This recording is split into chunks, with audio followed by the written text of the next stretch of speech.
सामाजिक न्याय बहुत आगे जाएगा, बहन जी की सरकार थी, लेकिन आज बहुजन मूवमेंट कहां पहुंच गया। आज हम फिर से हमें रिवाइव करना पड़ रहा है। तो जरूरत यह है कि आप सबसे बड़ी चीज में बी आर अम्बेडकर, महात्मा फूले, सावित्री बाई फूले, भगवान गौतम बुद्ध की मूर्ति जो आप फोटो लगी हुई है, क्यों हम ही नहीं, मुस्लिम समाज के लोगों को अगर अम्बेडकर साहब की आप नहीं लगाना चाहते तो आप लगाइए, आप फातिमा शेख की लगाइए, आप अस्फाकुल्लाह खान की लगाइए। ये एक हमें अपने बच्चों को वो जो संस्कृताइजेशन जिसे कहते हैं सांस्कृतिकरण, हम बहुजन समाज का सांस्कृतिकरण अपने बच्चों में देना चाहते हैं। हम बच्चे तैयार कर रहे हैं मनवादी, हम बच्चे तैयार कर रहे हैं हिंदूवादी, और हम कह रहे भाई अम्बेडकरवादी क्यों नहीं बन रहे हैं, क्योंकि हम शिक्षा देने में फेल हो रहे हैं। हम संविधान पर मूल्य अपने बच्चों में नहीं दे पा रहे हैं। तो जरूरत है कि उन मूल्यों को आप अपने घरों से शुरुआत करिए। ये पकी पकाई खिचड़ी एक दिन मिल सकती है, लेकिन आप विश्वास करिए कोई भी मूवमेंट जब तक उसको धीरे धीरे नहीं पकाया जाएगा, और यदि समझना है किसी को तो महाराज काशीराम जी को जरूर पढ़े, उसे समझ में आएगा, उसे ये बात समझ में आएगी कि कैसे धीरे धीरे में खिचड़ी पकानी है। हमें उन मूल्यों को अपने बच्चों के अंदर रखना है। और हमारी समस्या ये कि हमको संस्कृताइजेशन नहीं, हमको डिसेंस्कृताइजेशन करना है। जो मुख्य समाज की जो विचारधारा है उससे इतर हमें अपने बच्चों को सामाजिक न्याय की विचारधारा से परिचित कराना है। तो political economy of mass and media, उसमें उसने दिखाया कि कैसे अमेरिका ने इराक के ऊपर 2003 में जब अटैक किया तो उसके लिए पूरी दुनिया में कैसे संस्कृति निर्माण किया, आईटी का इस्तेमाल करके, मीडिया का इस्तेमाल करके। हम कोई यूट्यूब चैनल बना सकते हैं।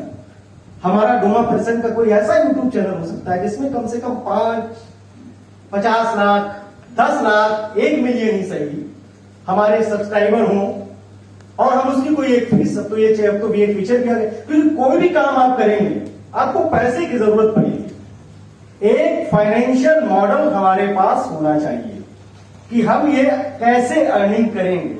कोई मीटिंग होती है तब ये आता है कि भाई आप फंड कलेक्ट करिए, फला जगह चलना है। एक परमानेंट रेवेन्यू जनरेट करने का कोई ना कोई सोर्स जरूर डेवलप करना चाहिए।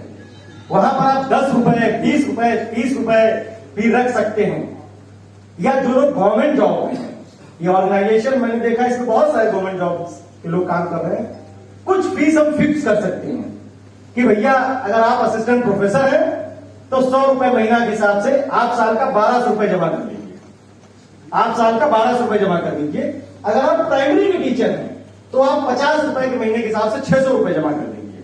शायद ये हो भी, ये पॉसिबल भी है, ये कोई बहुत बड़े काम नहीं। 600 रुपए प्राइमरी टीचर के लिए, एक असिस्टेंट प्रोफेसर के लिए 1200 रुपए, वो आप अपने हिसाब से तय कर सकते हैं। और एक सामान्य कार्यकर्ता से भी आप 10 रुपए तो ले ही सकते हैं एक साल, पूरे साल की फीस 120 रुपए, 150 रुपए फीस, ऐसे। तो एक परमानेंट रेवेन्यू जनरेशन की व्यवस्था हमें करनी पड़ेगी अगर हम सस्टेन कर आगे और इसको आगे बढ़ाना चाहते हैं, और आगे बढ़ेगा भी। दूसरी बात है, ये संस्था के स्तर पर है। आप ये बात क्यों नहीं सोचते हैं कि एक आदमी जन्म से पैदा होता है, भाजपा का जो वोटर है, अभी प्रोफेसर साहब बड़ी अच्छी बात बोल रहे थे कि हर आदमी का अपना एक एक काम होता है। मैं प्रोफेसर हूं, आप मुझसे क्या उम्मीद करते हैं कि मैं क्या करूं समाज के लिए, क्या कर दूं डोमा के लिए? मैं एक अच्छा रिसर्च आर्टिकल लिख सकता हूं, न्यूज़पेपर में आर्टिकल लिख सकता हूं, मैं अपने समाज के बच्चों को रिसर्च करवा सकता हूं, उस रिसर्च में अपने चुने हुए विषयों पर थीसिस लिखवा सकता हूं। एक साहित्यिक संस्कृति जिसे कहते हैं, कल्चरल कैपिटल जिसे कहते हैं, वो मैं आपके लिए क्रिएट कर सकता हूं।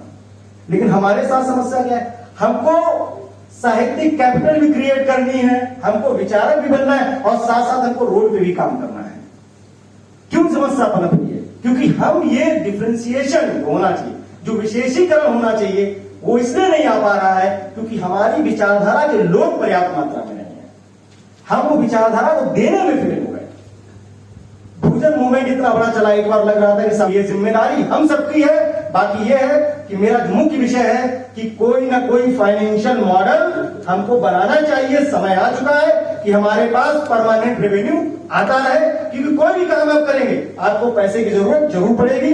इन्हीं बातों के साथ मैं अपनी वाणी को विराम देता हूं। बहुत बहुत धन्यवाद, आपने मुझे समय दिया इसके लिए, धन्यवाद।